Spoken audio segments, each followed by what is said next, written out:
Gloire à Jésus. Alléluia. Est-ce que quelqu'un peut pousser un cri de joie ce matin? Alléluia. Alléluia. Est-ce que Jésus a fait quelque chose dans ta vie? Si c'est le cas, est-ce que tu peux pousser un cri de joie? Amen. Quand je priais donc depuis hier, aujourd'hui, prier pour cette parole, et ce qui est revenu sur mon cœur de partager avec vous, c'est des choses que le Seigneur m'avait déjà dites la semaine dernière et qu'il a insisté encore cette semaine. Ce matin encore, ça a résonné dans mon esprit et je viens partager avec vous la pensée de Dieu. Amen. Et le thème que je vais peut-être traiter, ou juste une petite exhortation, un homme fidèle. Un homme fidèle. Un homme fidèle. Je voudrais donc dire 5 ou 6 choses autour desquelles je vais donc communiquer cette pensée qui monte sur mon cœur afin d'aider quelqu'un ce matin. Je crois que Dieu nous attend quelque part. Et je l'ai senti ce matin lorsque nous étions en train de célébrer ce matin, lorsque nous commencions le service. Il faut ressentir cette pensée de Dieu. Ceux qui étaient là ont pu entendre ce que Dieu nous communiquait en fait. Alléluia. Il est fidèle, le Dieu que nous servons. Je veux le dire à quelqu'un. Tu n'as pas péché contre Dieu de sorte que Dieu soit tellement fâché avec toi. Mais il te donne l'opportunité de revenir vers lui. Parce qu'il veut te faire du bien. Alors la première pensée que je veux partager avec vous, c'est que Dieu nous a sauvés dans un but. Pour que nous puissions le servir. Tu n'es pas sauvé, tu n'as pas la vie éternelle. Juste comme ça, comme un cadeau. Non. C'est parce que Dieu veut que nous puissions le servir. Amen. Car il a fait de nous des sacrificateurs et des saints. À la pensée de Dieu. Donc la première chose que je voudrais que tu saches ce matin, c'est que tu n'es pas sauvé, tu n'as pas donné ta vie à Jésus, tu n'as pas eu accès au salut juste par plaisir. Mais c'est parce que Dieu a vu au travers de toi quelqu'un sur qui il peut compter parce qu'il veut que tu puisses le servir. Amen.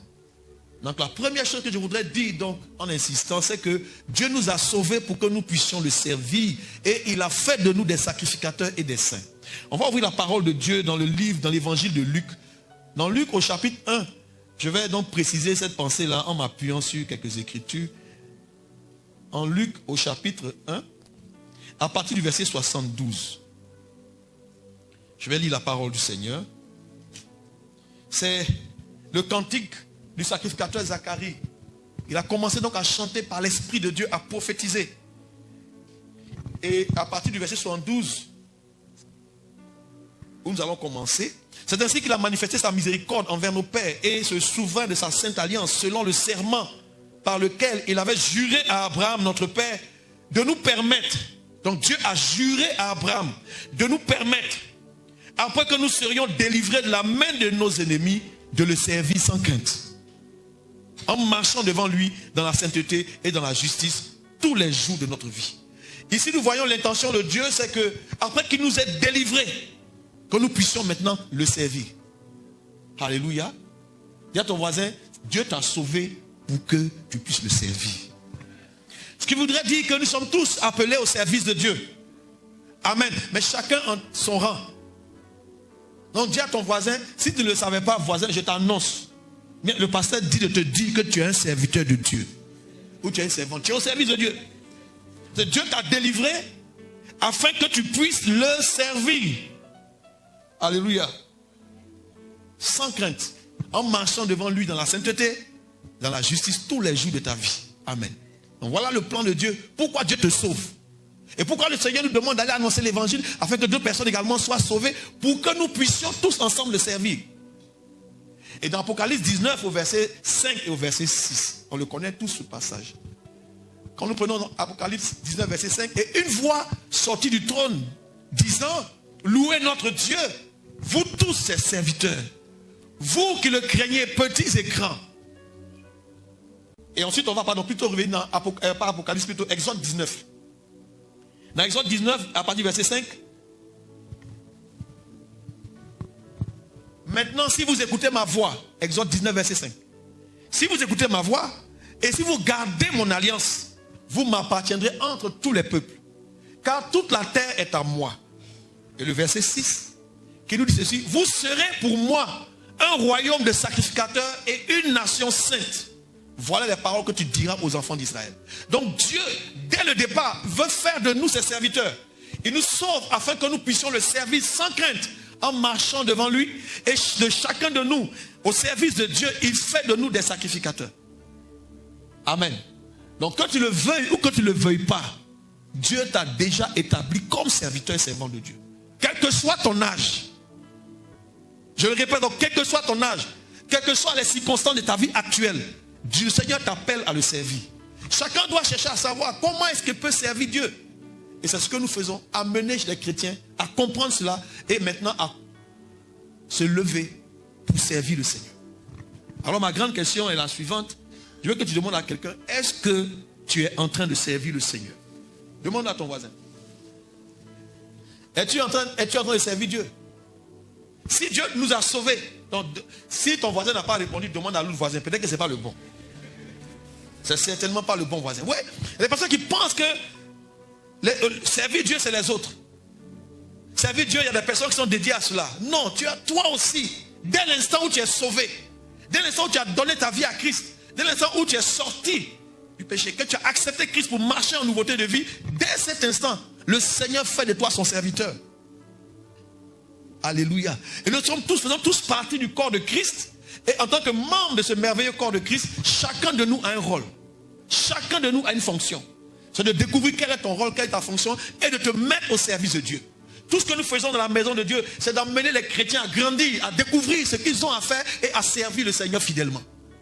Ça peut aller? C'est tout ce que nous faisons. Jusqu'à ce que Christ revienne, nous serons en train de le servir. Jusqu'à ce que le Seigneur te rappelle à lui, tu seras en train de le servir. Que ce soit ici ou ailleurs. Alléluia. Et si tu es d'accord avec moi, je veux que tu regardes quelqu'un et lui dis que tu le veuilles ou pas, tu serviras l'Éternel. Il faut le dire. Que tu le veuilles ou pas, tu serviras l'Éternel. Ou bien dis, d'une manière ou d'une autre, tu serviras l'Éternel. D'une manière ou d'une autre, tu serviras l'Éternel. C'est ça pourquoi Dieu t'a sauvé. Maintenant, si le Seigneur t'a sauvé, que tu as la vie éternelle et que tu bénéficies juste des bénédictions de Dieu, de la protection de Dieu, de la grâce de Dieu, de la faveur de Dieu, des bienfaits de l'Éternel, et que tu dises que non, tu as été sauvé juste pour ça, je t'annonce que tu fais fausse route. Tu n'as pas été sauvé juste pour que tu sois béni. Tu n'as pas été sauvé pour que Dieu te guérisse. Tu n'as pas été sauvé pour que tu puisses te marier. Dieu ne t'a pas sauvé juste pour ça, mais pour que tu puisses le servir dans ta génération. Que tu puisses le servir de ton vivant. Que tu puisses le servir tous les jours qui te restent à vivre sur cette terre. Que tu comprennes que le sens de ta vie, c'est de servir le Seigneur. Que tu sois là où Dieu veut que tu sois, en train de faire ce qu'il attend de toi, pour que tu sois heureux et épanoui. Il n'y a pas de paix, il n'y a pas d'épanouissement en dehors du service de Dieu. Parce que c'est le plan de Dieu pour ta vie. Est-ce que je parle à quelqu'un? Je ne parle pas de service à plein temps. Nous sommes appelés à servir le Seigneur chaque heure de nos vies. À chaque instant, toute notre vie durant, nous servirons l'Éternel. Quel que soit ce que tu fais, dis-toi que tu es en train de servir Dieu. Puisse le Seigneur nous aider ce matin à comprendre comment le servir de la bonne manière. Ensuite, la deuxième chose que je voudrais dire, c'est ceci. Dieu, le Dieu qui nous a appelés, lui-même à le servir, il est fidèle. Amen. Alléluia. C'est que ce Dieu-là qui t'a appelé, qui m'a appelé, ce Dieu-là qui nous a sauvés pour que nous puissions le servir, il est fidèle. Alléluia. Et il ne change pas. Il est fidèle à son alliance. Ce matin encore, on avait vu un texte qui le disait dans le livre du prophète Agé. On l'a lu ce matin. Il dit, je reste fidèle à mon alliance. Ce Dieu-là est fidèle. Quand nous lisons dans Deutéronome chapitre 32, le verset 4. En Deutéronome chapitre 32, le verset 4, lorsqu'il est écrit, il est le rocher. Ses œuvres sont parfaites. Car toutes ses voies sont justes. Et qu'est-ce qu'on dit? Et c'est quoi? C'est un Dieu fidèle et sans iniquité. Il est juste et droit. Voici le Dieu que nous servons. Dieu est fidèle. Touche ton voisin, dis-lui, voisin, vous-même mon frère, ma soeur, Dieu est fidèle. Ce qui veut dire que quelle que soit la situation que tu traverses, Dieu est fidèle. Alléluia. Lisons encore dans Osée 11, le verset 12. Alléluia. Voilà. Écoutez cette écriture. Dans certaines versions, c'est Osée 12, le verset 1. Ephraïm m'entoure de mensonges et la maison d'Israël de tromperie.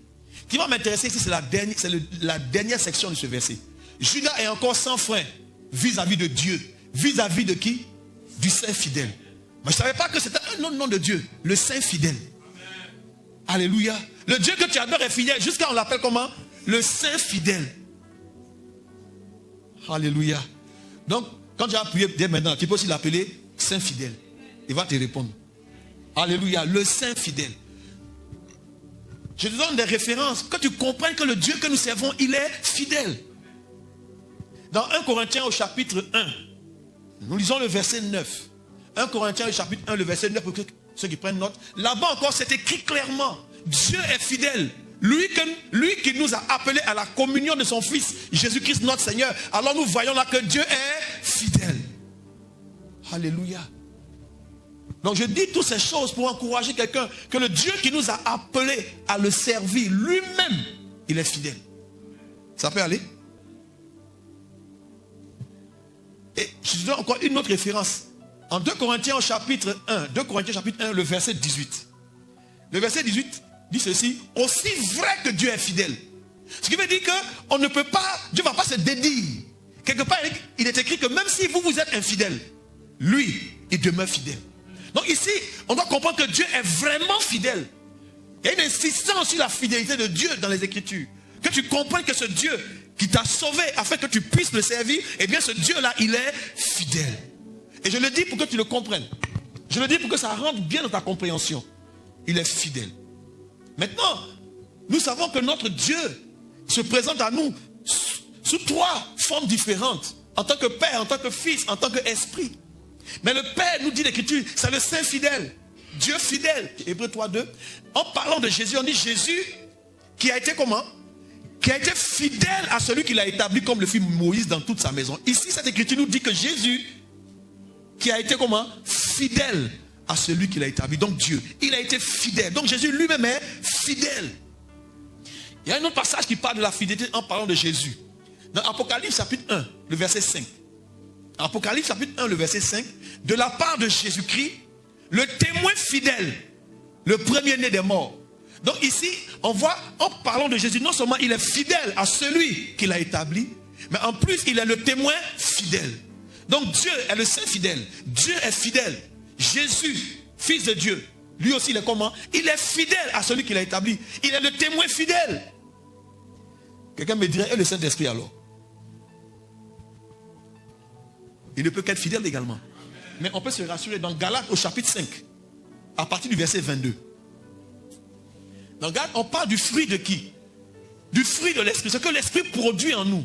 Entre autres, nous voyons l'amour, la joie, la paix. On voit également la bonté, la patience, la bienveillance, donc la bénignité. Mais on voit quoi? La fidélité, la douceur et la tempérance. Donc Dieu, le Saint fidèle. Jésus, lui-même est fidèle. Le Saint-Esprit, son fruit, c'est quoi? La fidélité.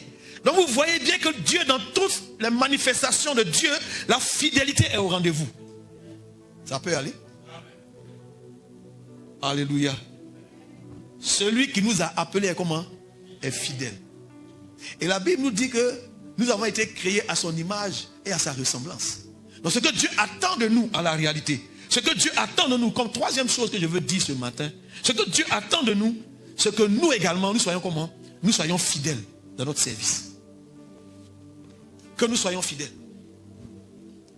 Dis à ton voisin, ce que Dieu attend de toi, c'est que tu sois fidèle.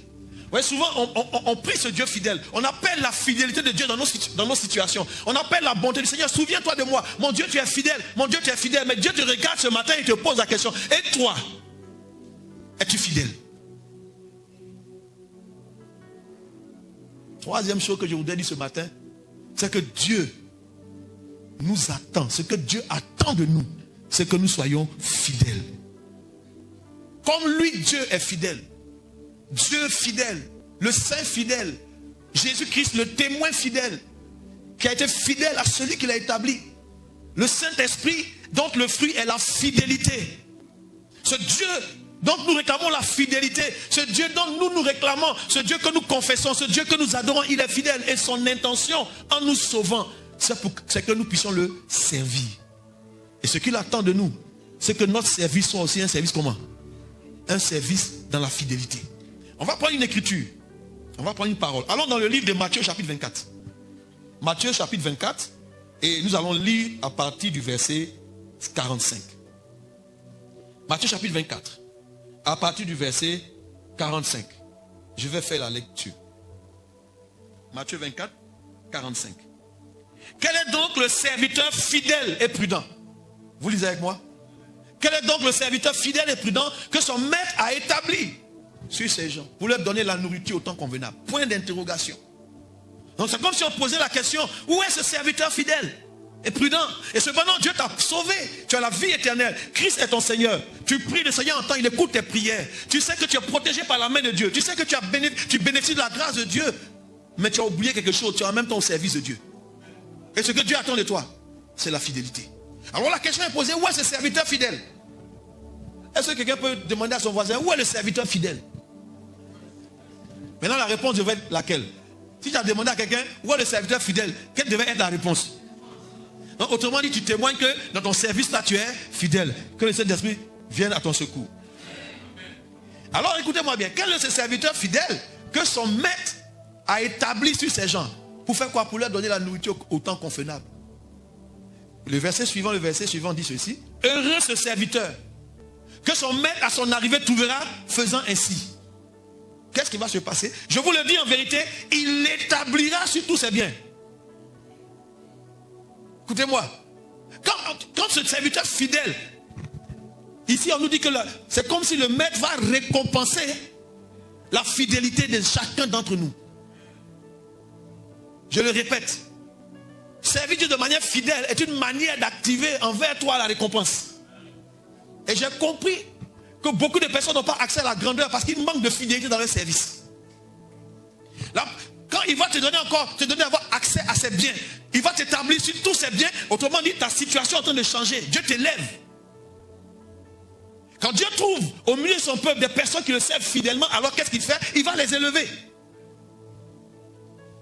Mais, nous dit l'écriture, si c'est un serviteur comme un méchant, au verset 48, qui dit en lui-même, mon maître tarde à venir et il se comporte n'importe comment dans la maison de Dieu. Parce que le maître tarde à venir, parce que Jésus n'est pas encore revenu pendant que tu es là établi dans la maison de Dieu. Alors que tu prends soin du troupeau de Dieu, si tu te mets à battre, il se met à battre ses compagnons, s'il mange et boit avec les ivrognes.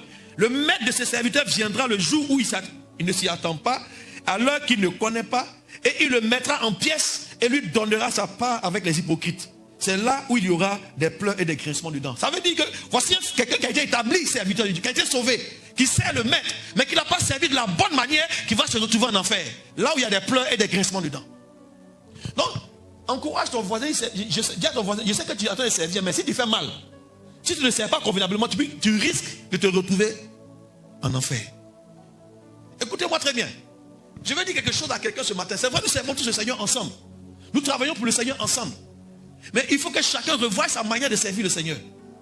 Parce que ce que Dieu attend de chacun de nous, c'est la fidélité.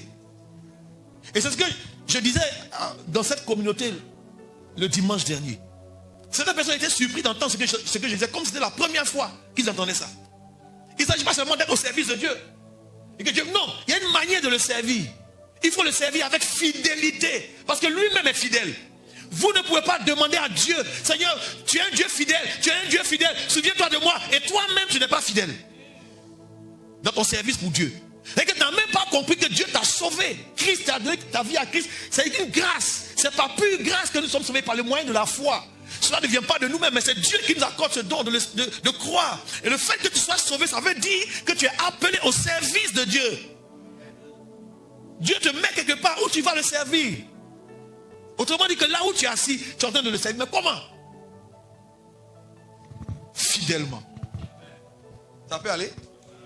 Je vais revenir sur ces textes-là. On va prendre encore une autre écriture. En 1 Corinthiens chapitre 4. À partir du verset 1 et 2. 1 Corinthiens chapitre 4, verset 1 et 2. Écoutez ce que la parole de Dieu dit. Et ce qu'on demande des serviteurs de Christ, ce qu'on demande de toi et de moi, et des dispensateurs des mystères de Dieu. Souvent quand on lit, on pense que ça s'adresse uniquement aux serviteurs de Dieu. Mais ici, cette écriture est en train de nous faire comprendre que nous sommes tous serviteurs de Christ.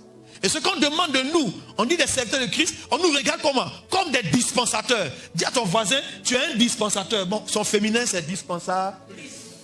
Merci. Si c'est une soeur, dis-lui, tu es une dispensatrice. Regardez maintenant au verset suivant. Et on nous dit ceci, du reste, ce qu'on demande des dispensateurs ou dispensatrices, c'est que chacun fidèle. Est-ce que ça va? Donc comprends que ce n'est pas moi qui le dis, c'est écrit dans la parole du Seigneur. C'est ce que le Seigneur demande de nous. Et très souvent on l'oublie. Comment tu peux demander à Dieu d'agir dans sa fidélité envers toi, alors que toi-même, tu n'es pas fidèle dans ton quotidien avec lui? C'est vrai que tu as la foi. C'est vrai que tu crois. C'est vrai que tu fais ceci. Mais est-ce que tu es fidèle? Est-ce que tu es fidèle? Est-ce que tu es dans ton service? Est-ce que tu as même compris que tu es au service de Dieu? Est-ce que tu as même accepté le service de Dieu là, dans cette communauté, dans cette assemblée? Car Dieu ne va pas mettre un de ses enfants dans plusieurs communautés. Dieu te positionne quelque part dans une église locale où tu es là, membre de cette assemblée, et il te met là pour que tu puisses le servir fidèlement, que tu sois petit ou grand. C'est pourquoi nous apprenons à nos enfants de commencer à servir le Seigneur. Parce que si d'aventure tu ne sers pas le Seigneur fidèlement, que tu te retrouves devant lui, il peut te faire partie là où il y a les grincements de dents et les pleurs, parce que ton service n'aura pas été quoi? Dans la fidélité. Frère, ça m'a surpris. On me demande d'aller prier pour quelqu'un. C'est un pasteur et puis moi je lui dis des choses comme ça. Et nos frères fidèles. Ce n'est pas une question d'onction. C'est une question de quoi? D'être fidèle. Ça peut aller? Dis à ton voisin, je sais que tu sers le Seigneur fidèlement. Il faut lui dire ça. Il faut l'encourager. Je sais que tu sers le Seigneur. Parce que pendant que je parle, je vois que le voisin là, il est en train de s'inquiéter. Alléluia. Est-ce qu'on peut voir encore? Affiche-moi dans 2 Timothée chapitre 2, le verset 15. 2 Timothée 2, le verset 15. Efforce-toi de te présenter devant Dieu comme un homme éprouvé. Un ouvrier qui n'a point à rougir. Qui fait quoi? Qui dispense droitement la parole de vérité. Ici, c'est quelqu'un qui dispense droitement. Écoute-moi bien, tu seras éprouvé. Chacun de nous sera éprouvé. Autrement dit, chacun va passer par des épreuves. Chacun va traverser des moments difficiles. Pourquoi? Parce que Dieu est en train de tester la fidélité de chacun de ses enfants. Au travers de notre marche avec le Seigneur, tous les problèmes que tu rencontres, c'est pour tester ta fidélité. Et Dieu va tester nos fidélités dans les rapports que nous avons les uns avec les autres. Je vous assure. Des situations vont arriver, des problèmes, des difficultés. On peut comment on appelle ça même? Avoir des palabres, des incompréhensions, des querelles. Mais tout ceci, Dieu est en train d'éprouver quoi? Notre fidélité. J'ai envie de parler à quelqu'un. C'est trop facile. Quand ici, on t'a frustré, tu quittes ici, tu vas de l'autre côté. Bon, là-bas, on t'a frustré, tu quittes là, tu vas de l'autre côté. Mais à la réalité, tu es en train de montrer que tu es incapable d'être fidèle. Parce que la fidélité là, Dieu tient tellement à ça qu'il a mis ça même comme principe dans le foyer. Je vais te dire une chose. C'est pourquoi il dit que l'homme ne sépare pas ce que Dieu a joint. Mais il y a une seule raison pour laquelle Dieu permet qu'on se sépare. C'est lorsque un des conjoints montre qu'il n'est plus fidèle. On dit sauf pour cause d'infidélité. Donc quand un des conjoints n'est plus fidèle, le mariage est dissolu. Amen. Or, Paul dit, je vous ai fiancé à un seul époux. Christ. Ce qui veut dire que nous, en tant qu'époux, en tant que corps de Christ, nous sommes l'épouse de Jésus. Et alors, comment est-ce que tu manifestes ta fidélité envers lui, qui est invisible? C'est au travers de l'assemblée qui représente son corps. C'est pourquoi il dit, n'abandonnez pas vos assemblées comme plusieurs le font. Pourquoi? Démontre ta fidélité, même si on t'a frustré, comment, fais tout pour rester là, supporte. Sauf s'il y a le péché qui est là, et puis sors. Est-ce que je suis en train de parler à quelqu'un? Il faut bien comprendre, Dieu attend de nous la fidélité. C'est pourquoi, pour que Dieu même cherche, quand Dieu veut établir quelqu'un sur sa maison, il va regarder où ça? Pour que quelqu'un prenne soin, que Dieu appelle quelqu'un à prendre soin de son peuple, il regarde où ça? Dans son foyer, dans sa maison, s'il est fidèle. Quand vous allez prendre les critères, la fidélité au milieu de chaque mot, comme un lien. La fidélité là. Après, je vais vous donner la définition. Je vais vous poser quelques bases. Ça peut aller? Pendant que je parle, il faut regarder ton voisin. Cette fois-ci, tu ne lui poses pas de question, mais réponds-moi. Regarde-le puis réponds-moi. Tel que tu l'as regardé là. Tu as fini de le regarder, non? Maintenant, réponds-moi, est-ce qu'il est fidèle? Est-ce qu'elle est fidèle?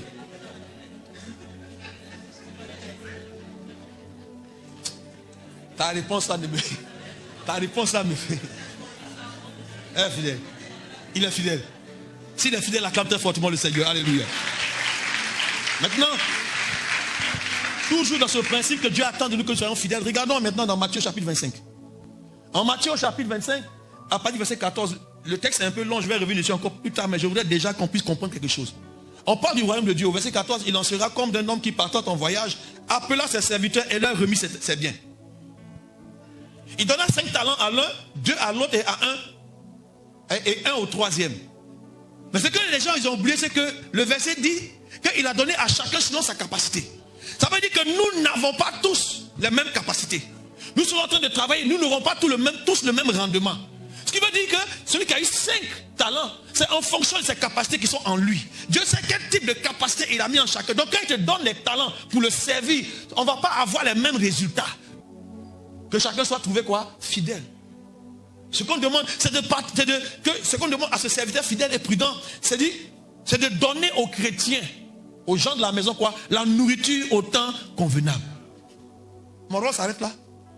Je fais ce que j'apporte. Plusieurs personnes ont de témoignages. Non, le pasteur il enseigne bien. Je suis en train de servir le Seigneur. Je le fais du mieux que je peux. Ou du mieux que je puisse. Alléluia. Maintenant le reste, comment ça va grandir? Tout ça, ça dépend de Dieu. Écoute-moi bien. La parole de Dieu également le dit. Que quand un homme a semé, qu'il dorme ou qu'il veille, il ne sait pas comment ça pousse. Comment moi je peux savoir comment l'église va grandir? C'est Dieu qui fait grandir, vrai ou faux? Mais toi, Dieu a besoin de toi. Si tu comprends que là où tu es assis, c'est pas moi seulement qui suis serviteur, que toi aussi tu es au service de Dieu. Et que nous servons ce Dieu là, quand tu vas commencer toi à servir le Seigneur, cette église va grandir. Parce qu'au travers de toi, peut-être une personne peut venir à Christ. Au travers de ton service, peut-être 2.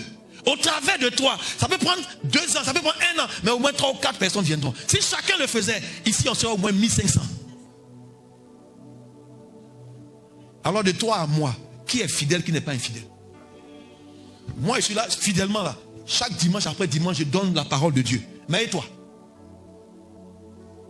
Est-ce que tu joues ton rôle fidèlement? Moi tu ne me punis pas. La seule personne à qui tu fais du tort, c'est toi. Donc toi tu viens seul tous les dimanches et puis c'est bon. Il y en a même d'autres qui chassent d'autres. C'est-à-dire, toi tu viens ici mais au dehors pour dire à quelqu'un, hé mon frère, attends, toi tu es encore dans cette église là? Toi tu vas encore là-bas? Donc des gens qui chassent d'autres. Mais nous rendons gloire au Seigneur. C'est dans ça là qu'on est en train de servir Dieu. Matthieu 25. Donc, ils sont chacun allés travailler. Aussitôt, celui qui avait reçu les 5 talents s'en allant, il les fit valoir et il gagna 5 autres talents. De même, celui qui avait reçu les 2 talents en gagna 2 autres. Celui qui n'en avait reçu qu'un seul alla faire un creux et cacha l'argent de son maître. Voilà quelqu'un qui ne veut pas travailler. C'est toi. Dis amen. C'est-à-dire que, oui, quand tu veux rien faire, tu prends, les femmes sont sorties, tu étais où hier? Ce que tu pouvais faire là, tu es enterré. C'est ce que ça veut dire. C'est ce que ça veut dire. On fait un programme, tu ne viens pas. Et puis tu critiques. Mais ça veut dire que le talent que tu avais, ce que tu as fait là, tu as fait quoi? Tu es enterré. Tu as creusé un trou, tu as déposé. Il dit là, si Jésus vient, il dit Seigneur, ce que tu m'as donné là, tiens, voilà ça. Continuons la suite. Je suis en train de parler à quelqu'un, non? Dieu est fidèle. Amen. Celui qui avait reçu les 5 talents s'approcha. On dit longtemps après, verset 19, le maître de ses serviteurs revient. Dis à ton voisin, Jésus va revenir bientôt. Il va revenir, tu veux ou tu ne veux pas, il reviendra. Ou sinon, c'est toi qui vas le rejoindre. Si tu n'es pas encore arrivé là, quand toi tu vas le rejoindre, la première question, il faut me rendre compte. Tu es arrivé au ciel, tu es content, tu sautes. Oh, le ciel est joli. Les anges sont là. Il va dire, ouais, bonne arrivée. Voilà, quand tu as vu tout ça là, 2 jours après toi, maintenant le maître t'appelle. Tu es content, tu es dans la salle du trône, tout ça là. Et là, rends-moi compte maintenant. Quel compte. Ah, j'étais mon serviteur. Ah, mais depuis quand? Depuis qu'il t'a sauvé. On ne va pas dire ça. Il dit, mais j'avais te servi comment? Il dit, mais j'ai mis en toi des capacités, j'ai mis en toi des talents, j'ai mis en toi tes dons. Ah bon? Mais moi, il ne savait pas. Tu as le temps pour aller rendre visite, non? Tu sais encourager les gens, non? Tu sais motiver les gens, non? Tu peux aller rendre visite. Tu pouvais apporter ton argent. Tu pouvais faire ci, tu pouvais faire ça. Tu vas te rendre compte que tu pouvais faire toutes ces choses-là, mais tu ne les as pas faites. Vous allez voir, à 18h, on va faire délégation pour aller d'Iyako. Il y en a qui vont oser ne pas venir. Ils vont oser ne pas. Et puis ils sont contents. Hein? Toi, ta sieste, c'est plus que nous, nos siestes aussi. Quoi. Ton confort, là, c'est plus que pour nous aussi. Alléluia. Est-ce que je parle à quelqu'un? Non, je ne parle pas de toi, je parle de quelqu'un d'autre. Dis, c'est pas de toi que je parle. Papa et toi. Toi, tu es fidèle. Bon, alors, le maître revient. Et qu'est-ce qui va se passer? Celui qui avait les 5 talents, il s'approcha, en apporta 5 autres. Donc, il avait combien finalement? 10. Et on lui dit quoi? Il dit, Seigneur, tu m'avais remis 5 talents, voici, j'en ai gagné 5 autres. Son maître lui dit, c'est bien, bon et fidèle serviteur. Il dit, tu as été fidèle en peu de choses. Je te confierai quoi? Beaucoup. Vous voyez, le fait qu'on confie beaucoup à celui qui a été fidèle dans peu de choses, c'est là le secret de quoi? De l'élévation. Le secret de la promotion. Le secret de la distinction. Toi, tu penses, regardez, tu travailles pour quelqu'un. Et puis, toi, tu es là-bas, là, tu t'en fous, tu travailles n'importe comment. Tu te contentes juste de faire service minimum pour assurer ton salaire à la fin du mois. Tous ceux qui travaillent comme ça, et puis c'est des chrétiens qui travaillent comme ça, qui osent être au travail, tu as du travail, au lieu de bénir le Seigneur, mais tu travailles avec négligence, même ton propre travail. Avec négligence. Tu fais les choses n'importe comment. Tu ne t'appliques pas. Et quand on te demande quelque chose, tu es énervé. Pourquoi ça moi on demande? Je vais te dire pourquoi c'est à toi on dit de faire. Dis pasteur, explique-moi. Pourquoi c'est à moi on demande? Je vais t'expliquer. À la réalité, lorsque tu acceptes les petites tâches, va payer la nourriture entre midi et 2. Mais pourquoi c'est moi? Accepte d'aller. Il faut aller faire les photocopies. Prends tête de faire monter. Donc, toutes ces petites tâches-là. Beaucoup de chrétiens refusent ça, même dans les services. C'est des petites choses. Non, moi, je suis diplômé ceci, je suis diplômé. On s'en fout de ton diplôme là. Commence, va acheter la nourriture là. Le coca qui vient donner aux gens, ils vont manger. Va faire les photocopies. Monte les étages. Associé en panne. Fais tout, ne te plains jamais. Tout le monde descend à 17h. Et les gens même vont descendre à 16h. Toi, reste là jusqu'à 18h, 19h. Finis tout d'abord avant de partir. Pourquoi? Voici le secret. Je te confierai beaucoup. Qu'est-ce qui se passe? Le jour où tu n'es pas là, c'est ce jour-là où tu vas voir que ton besoin est réclamé. Ton Seigneur dit, ah, mais où est Paul? Mais où est Paula? Mais où est Tant? Tu commences à quoi? De manière insidieuse, c'est Dieu qui veut ça. Doucement, il te permet de maîtriser certaines choses. Et il veut t'affirmer dans l'entreprise. C'est pourquoi il te permet de faire des petites tâches. Je vais vous poser une question. Excusez-moi. L'école où on fait master de fidélité, là, c'est où? Non. L'université où on fait doctorat en fidélité, là, où ça se trouve où? Quelqu'un va me répondre. Ok. Est-ce que vous savez que dans un certain niveau, dans les entreprises, à un certain niveau de responsabilité, ce qu'on demande, la qualité qu'on demande, ce n'est plus ton diplôme. C'est pas si je parle au chef d'entreprise. Ce qu'on te demande à un certain niveau, c'est quoi? On regarde quoi? La fidélité. Un homme de confiance, une femme de confiance. Et ça là, où est son diplôme? La preuve, c'est l'école là qui commence à accepter quoi? Toutes ces petites choses que les autres refusent. Tous ces petits détails que tu fais, que les autres refusent de faire, que toi, comme tu es devenu chrétien, tu es sauvé, comme tu as eu diplôme, Dieu a ouvert une porte pour toi. Maintenant, là, tellement tu es devenu grand maintenant, tu refuses de faire ces petites tâches-là. C'est pourquoi ta promotion est bloquée, ce n'est pas le diable. Souvent, ce n'est pas le sorcier du village, ce n'est pas ta grand-mère, ce n'est pas ton arrière-grand-père qui est trop fâché avec toi, qui a bloqué. Non, c'est toi-même, ton orgueil, qui t'empêche que Dieu t'élève. Tu manques la fidélité. C'est vous dites, ce n'est pas école. Si vous demandez aux responsables, c'est que le fondateur, souvent quand il veut un homme de confiance, vous savez, il y a des tests qu'il fait, il regarde. Quel est celui qui peut envoyer? Quels sont ceux qui sont prêts à se sacrifier? Tu n'es même pas prêt pour cette entreprise-là, pour cette société-là. Ce n'est pas dans cette société, même pas prêt. C'est le gouvernement, c'est l'État. Même simple, l'eau dans les toilettes là-bas. Toi tu passes, tu appuies l'eau là, ça coule, tu t'en fous, tu t'en vas à la maison. Même simple, passer ici, tu as baissé pour ramasser une pochette, tu vois, tu passes. Revenez dimanche là, revenez tout à l'heure à 17h, ou bien revenez lundi. Demain lundi, passez ici à 10h. Vous allez voir vos saletés là, dans la cour. Ou bien dans le parc. Personne ne peut s'abaisser. Pourquoi? Tu es devenu trop grand. Oh, le Seigneur dit que celui qui est fidèle dans quoi? Les petites choses là, sont lesquelles, s'il vous plaît? C'est quoi les petites choses? On dit, je te confierai de plus grand. Ça veut dire que tu vas atteindre un niveau de promotion, un niveau d'excellence, un niveau de gloire plus élevé. Mais ça commence comment? Par les petites choses. Alléluia. Ah, aujourd'hui, là, ton amen là est trop froid, hein? Il dit, bon, donne-moi un bon amen. Ils ne sont même pas convaincus. Et donc, celui qui avait reçu les 2 talents s'approcha aussi et dit, Seigneur, tu m'as remis 2 talents, j'en ai gagné 2 autres. Son maître lui dit, c'est bien, bon et fidèle serviteur, tu as été fidèle en peu de choses, je te confierai beaucoup. Entre dans la joie de ton maître. Cependant, il n'avait pas obtenu les mêmes résultats que le premier. Mais ils ont eu quoi? La même appréciation, la même récompense. Ce qui veut dire que celui qui avait un seul là, s'il avait travaillé, il serait revenu avec un en plus. L'autre a eu 10, là il a eu 4, là il a eu 1.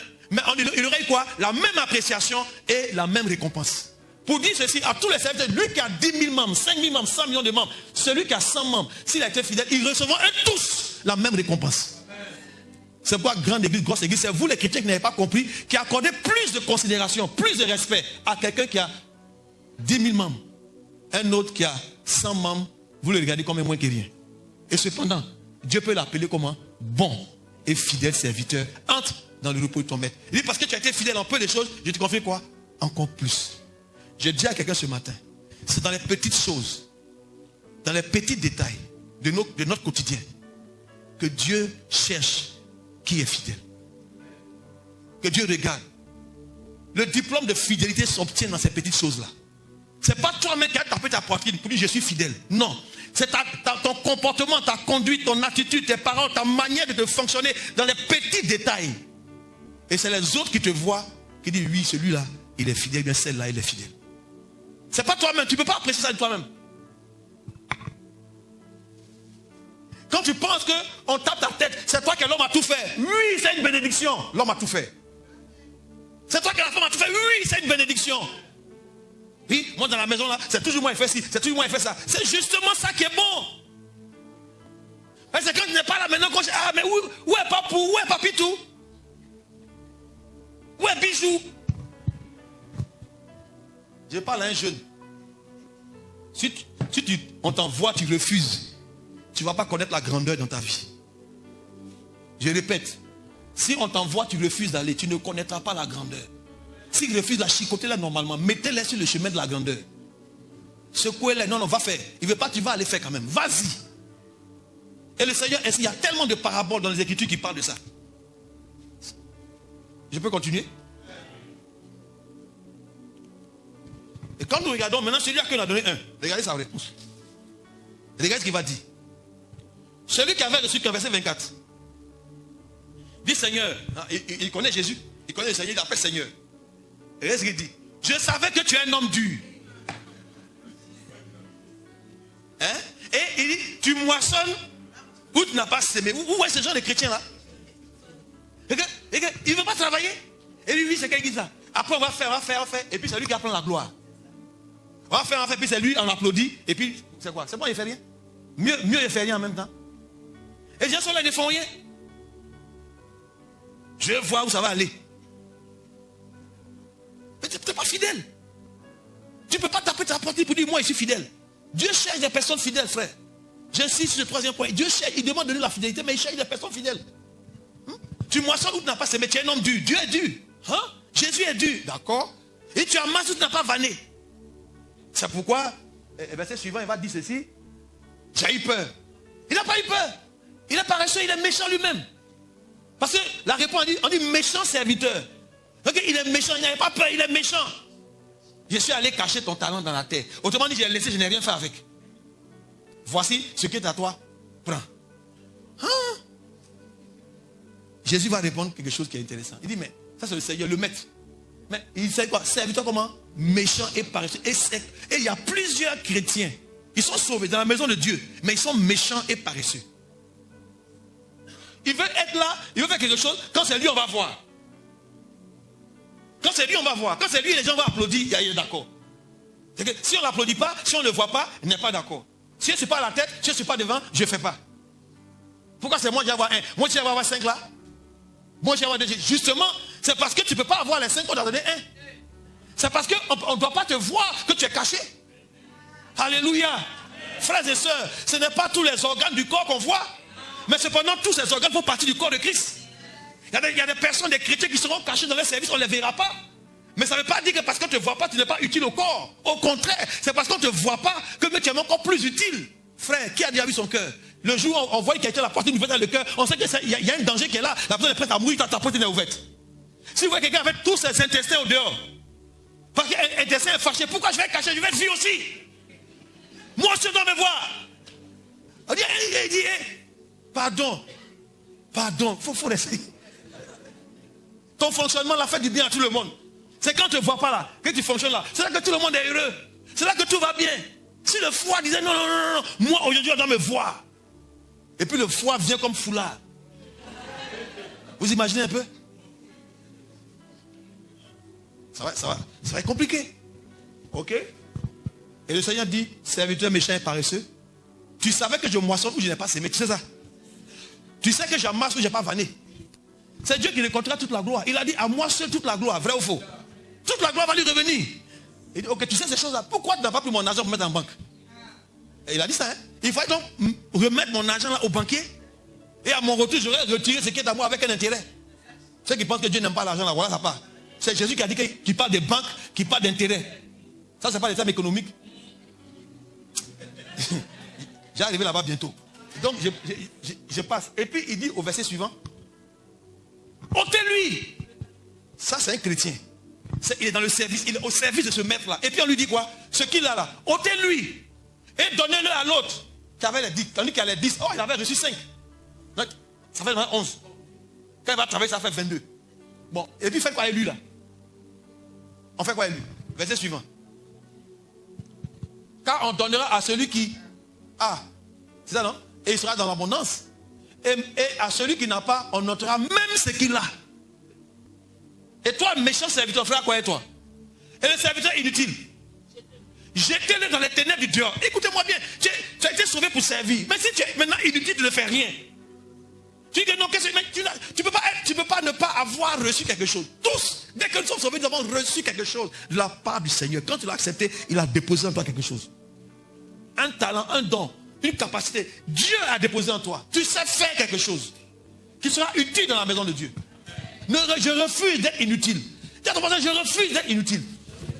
Tu ne peux pas seulement venir dimanche, et puis dimanche, et puis dimanche, et puis dimanche. Non. C'est pas possible. Si on ne t'a pas dit ça, on ne t'a pas fait de bien. Il faut que tu puisses servir, parce qu'on va te jeter où ça? Regarde la suite. Jetez-le où? Dans les ténèbres du dehors, où il y a des pleurs et des grincements. Ça là, c'est où ça? C'est en enfer. Tu es sauvé. Donne ta vie à Jésus. Tu es équipé, tu es heureux, tu as dansé comme la sœur. On a tous dansé, on a sauté, on a dansé. Quand tu es content, tu arrives au ciel et puis on dit va en enfer. Pourquoi? Parce que sur la terre, là, tu n'as pas été utile. Est-ce que si tu t'es averti, je t'ai fait du bien ou bien je t'ai fait du mal? Il faut te mettre au service. Réveille-toi. Dis à ton voisin, réveille-toi. Réveille-toi, frère. C'est pas comme ça, réveille-toi. Mets-toi au service de Dieu. Oui, qu'est-ce que je peux faire dans la maison du Seigneur? Souvent, on est obligé de lancer l'appel, lancer l'appel. Qui veut venir faire ça? Qui veut venir faire ça? Venez. On a tous été appelés pour le service de Dieu. Amen. Je vais finir. Bon, je ne pourrais pas tout dire, mais bon, dis quelque chose simplement. Il y avait 6 points à dire, je le dirai peut-être plus tard. Nous sommes des disciples pour Dieu. Quatrième principe, je vais m'arrêter sur le quatrième principe. Pour Dieu. Nous sommes des dispensateurs de sa grâce et de ses dons. Pour Dieu, comment Dieu te regarde? Pour Dieu, ce que tu es pour Dieu. Tu n'es pas juste un chrétien. Tu n'es pas juste un croyant. Non, tu es plus que ça. Serviteur de Dieu. Et non seulement ça, il est dispensateur de ses grâces et de ses dons. Voilà comment Dieu te voit. C'est pourquoi quand tu es là que tu ne fais rien, il trouve que tu es inutile.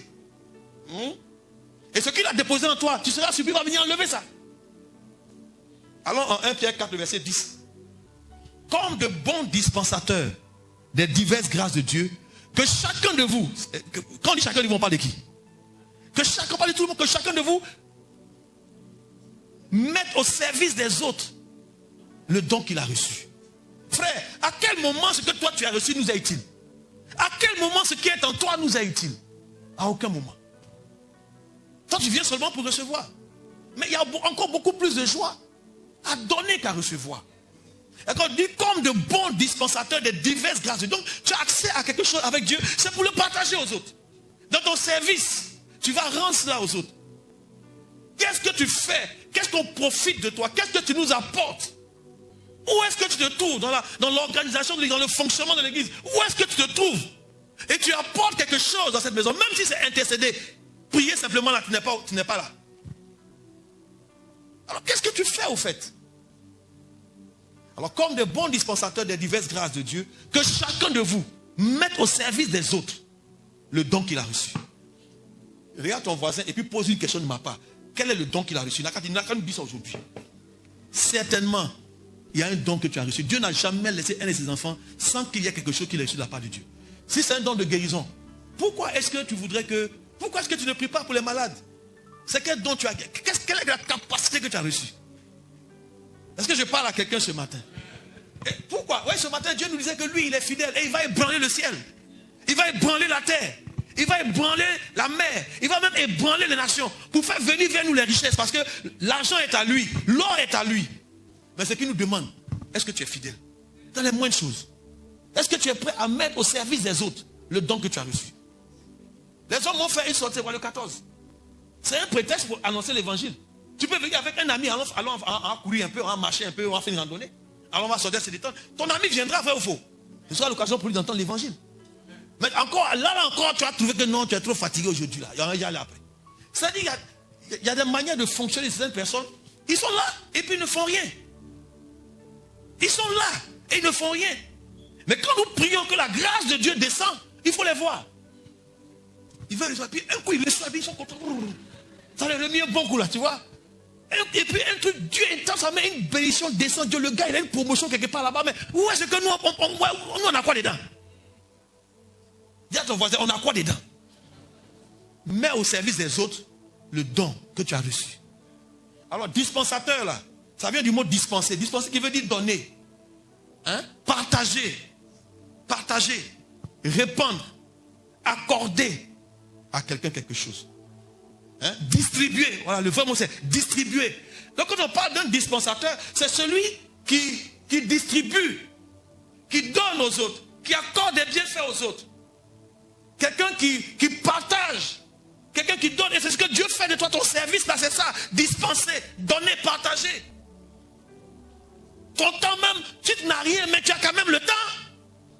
Est-ce que ton temps là, tu le partages? Ou bien ton temps là, c'est devant la télévision, jeux vidéo.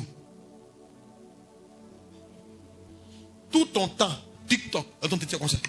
À table, tu es comme ça. On parle avec toi, tu es comme ça. Tu fais TikTok là, quand tu as trouvé la petite souris qui dit il n'y a plus rien à manger. Tout TikTok est fini. La petite souris dit, elle dit tout est fini, mais tu cherches encore. Où on peut trouver encore? Bon, YouTube, tu es encore là-bas, tout est fini. Tu perds 1 heure, 2 heures, 3 heures, 4 heures. Cependant, passer seulement 30 minutes avec quelqu'un qui est affligé, ça peut lui faire du bien. Tu partages avec cette personne ce que Dieu a mis en toi. Il y a des personnes ici qui ont un don de consolation puissant. C'est que la personne te regarde, elle est là, elle pleure avec toi. Tu es consolé. Dieu essuie tes larmes au travers de cette personne qui pleure avec toi. Cependant, quand il y a des situations difficiles, tu ne vas pas manifester cela, ce don-là. Et tu es parmi nous. Tu es au milieu de nous. Tu as une capacité d'aller rendre visite à du temps. Pourquoi tu ne vas pas rendre visite aux malades? Quelqu'un t'empêche de faire ça? Il y a tellement à faire. La maison de Dieu ne se construit pas seule. C'est l'effort collectif des uns et des autres qui bâtit cette maison. Je prie que tu deviennes utile. Que Dieu fasse de toi une personne utile. Matthieu 10, verset 8. Dans Matthieu 10, verset 8, la Bible dit que vous avez reçu gratuitement. La fin du verset. Guérissez les malades, ressuscitez les morts, purifiez les lépreux, chassez les démons. Vous avez reçu gratuitement, donnez gratuitement. N'attends pas qu'on te paye pour ça. Fais-le. Vas-y, dis à ton voisin, mets-toi au service. Tu as quoi en toi? Peut-être que tu as un beau sourire, mais peut-être que tu as une capacité de regarder, de sourire, et puis la personne peut être détendue. Mais tu es là, ton visage, on te regarde même. Dès qu'on t'a salué net, et puis la journée est gâtée. Parce que ton visage là. Il y a des gens qui ont cette capacité de... Vraiment, je ne te comprends pas. C'est quoi le truc, les rabat-joie? C'est quoi l'histoire? On vit, on est content, dans Jésus, on est content, mais quand tu regardes net, il faut essayer ta figure là. Toi, tu détruis la joie de tout le monde. Quel est ton rôle dans cette maison? Oh Seigneur, aie pitié de nous.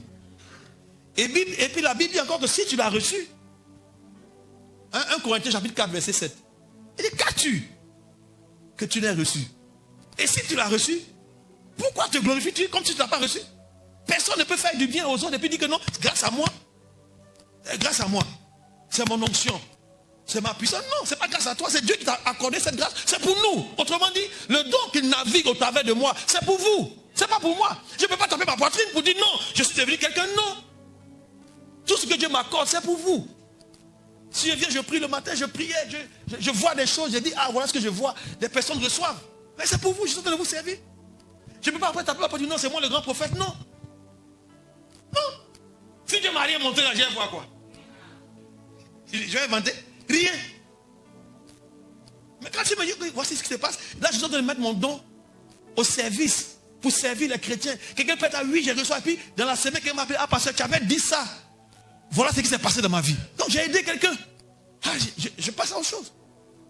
Mais et toi, tout ce que Dieu a déposé à toi, toi tu es là, tu dis non, j'attends le jour où ils vont me donner le micro. C'est le jour là. Ils vont savoir. Ils vont sentir qu'il y a quelqu'un. Et toi, tu fais rien, tu attends seulement. Mais ce n'est pas au pupitre ici seulement qu'on sert le Seigneur. Le Seigneur, on le sert partout. Partout. Dis à ton voisin, est-ce que tu es fidèle dans ton service? Donc, Dieu cherche des personnes fidèles. Et je vais finir avec un dernier verset. Proverbe chapitre 20, le verset 6. Dieu cherche des personnes fidèles à qui il peut faire confiance. Dans le service de Dieu, Dieu cherche des personnes à qui il peut faire confiance. Proverbe chapitre 20, le verset 6. Beaucoup de gens proclament leur bonté. Qui dit la suite pour moi? Autrement dit, une personne fidèle, qui le trouvera? Vous comprenez? Ce passage est en train de nous dire quoi? Qu'un homme fidèle est comment? Une personne fidèle, c'est quelque chose de quoi? Rare. C'est une denrée rare. C'est rare de trouver. Donc ça veut dire que c'est pourquoi il dit que quel est ce serviteur fidèle et prudent? Pour dire que c'est quelque chose qui est rare. À votre avis, ce qui est rare, est-ce que ça n'a pas plus de valeur? Tu comprends ce que je veux dire? Quand ça devient, c'est que ça devient encore plus, ça obtient plus de valeur. Pour dire à quelqu'un ceci, quand tu deviens fidèle, quand tu marches dans cette fidélité-là, tu deviens quelqu'un de rare, quelqu'un de précieux, quelqu'un que tout le monde veut avoir de son côté. C'est pourquoi quand Dieu trouve une telle personne, quand Dieu éprouve ses enfants, et dedans, il y en a qui demandent une fidélité à toute épreuve, et Dieu les retire du lot, c'est là que la grandeur commence. Ah, vous voulez que je vous montre le passage? J'ai été surpris, hein? Affiche-moi en Proverbe 28, verset 20. Proverbe 28, verset 20. Je vais finir dans 2 minutes. Il dit quoi? Proverbe 28, verset 20 nous dit ça. Un homme fidèle est comment? Un homme fidèle est comblé de bénédictions. Frère, tu veux la bénédiction? Non, je n'ai pas entendu toi, amen. Écoute-moi bien. Un homme fidèle est comblé de bénédictions. Non, celui qui n'est pas comblé de bénédictions,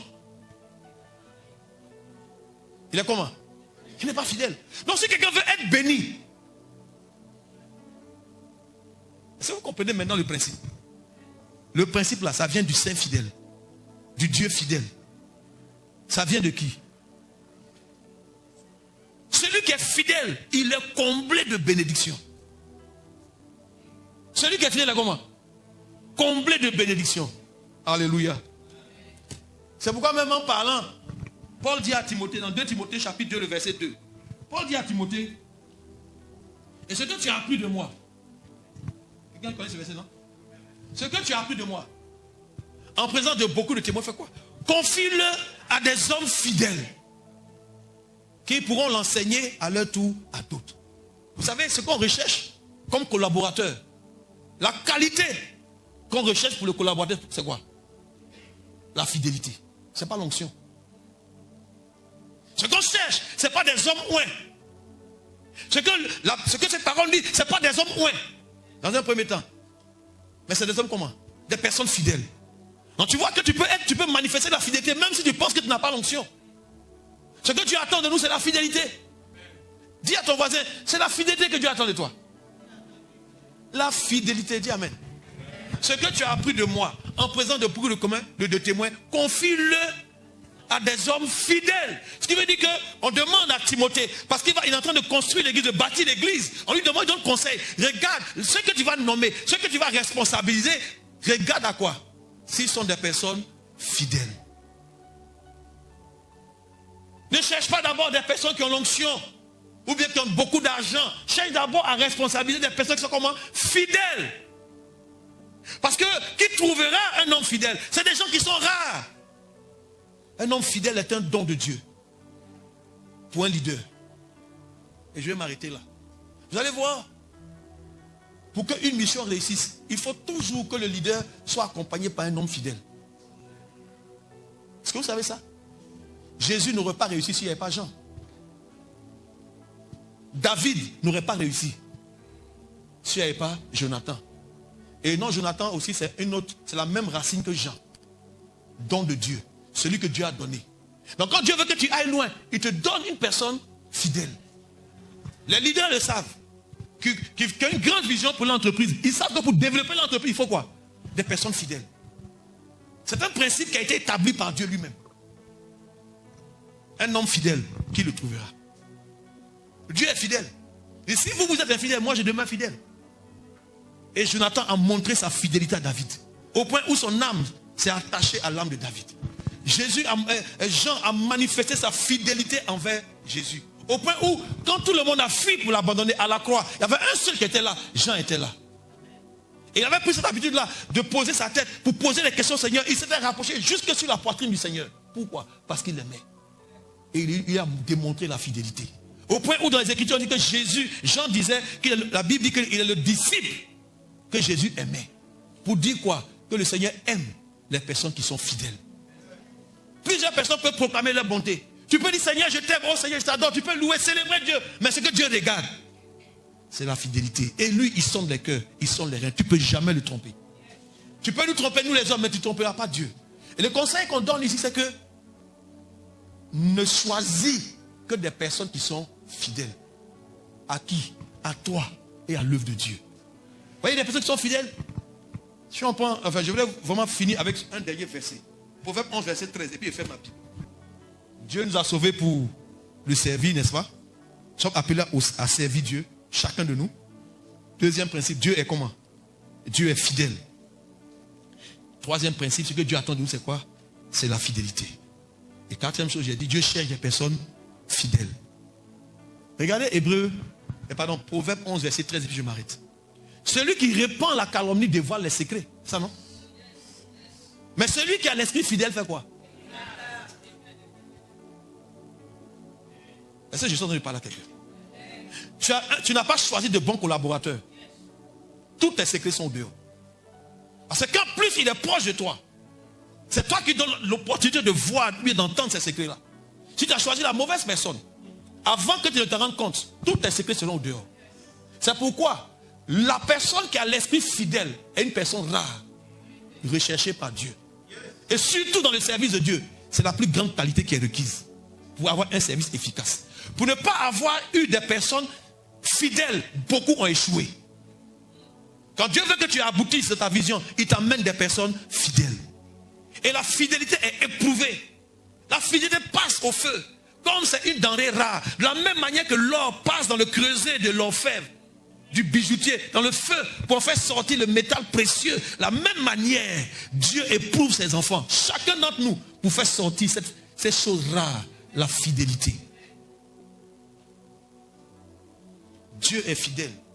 Et s'il trouve un de ses enfants qui est fidèle, qui a été éprouvé dans le feu, mais qui a été trouvé fidèle, et que des personnes peuvent témoigner, pas lui-même. Un homme fidèle ne tapera jamais sa partie pour dire je suis fidèle. C'est une qualité, une capacité qu'on décèle. Rien qu'à l'entendre, rien qu'à le voir, on peut voir lui là, il est fidèle. On peut lui confier des grandes choses. On peut lui confier des secrets. Il peut entendre des choses sans les dévoiler, sans les divulguer. Mais toi, à peine tu es entré dans un petit cercle là, à peine tu as entendu l'homme de Dieu dire, oh, en même temps, et il y a beaucoup de collaborateurs qui ont des informations, ils prennent ça comme des... Comment on appelle ça? Ça devient pour eux des atouts pour manipuler le leader. Si tu ne me donnes pas ça là, je vais dire ça. J'ai dit. Et son téléphone quoi? J'ai dit, hein? Pardon, ne dis pas. J'ai envoyé la vidéo. Et des collaborateurs, pendant que vous parlez, il enregistre. Pendant que tu es en communication avec lui, il enregistre. Vous causez, il enregistre. Puis après, il peut aller donner à un autre. Voilà ce qu'il a dit. Voilà. Ça là, tu as fait ça, il n'a pas vu. Mais tu penses que Dieu n'a pas vu? Tu penses que Dieu n'a pas vu? Quand après tu vas lui dire non, c'est de toi il parlait. Et prends, c'est la partie là, écoute. C'est de toi il parlait. À quoi ça sert? Est-ce que tu penses qu'en le faisant, l'homme de Dieu ne voit pas, le leader ne voit pas, mais est-ce que toi tu penses que Dieu ne voit pas? Je vous pose la question, est-ce que Dieu ne voit pas ça? Il voit. Mais comment tu penses maintenant qu'il va te répondre? Tu n'es même pas fiable. En amitié, tu n'es même pas fiable. On ne peut même pas compter sur toi. Là, je n'ai même pas défini encore la fidélité, mais je vais m'arrêter là. On est encore là, on a du temps. Je peux encore parler encore dimanche prochain. Un homme fidèle. Mes chers frères et sœurs, cherchons à devenir fidèles. Je ne dis pas que quelqu'un n'est pas fidèle, mais je suis en train de montrer ce que Dieu attend de nous. Que tu comprennes que même si c'est dans les petites choses, c'est justement dans les petites choses qu'on demande quoi? Sa fidélité. Et tu laisses Dieu faire. Laisse Dieu te défendre. Laisse Dieu te défendre.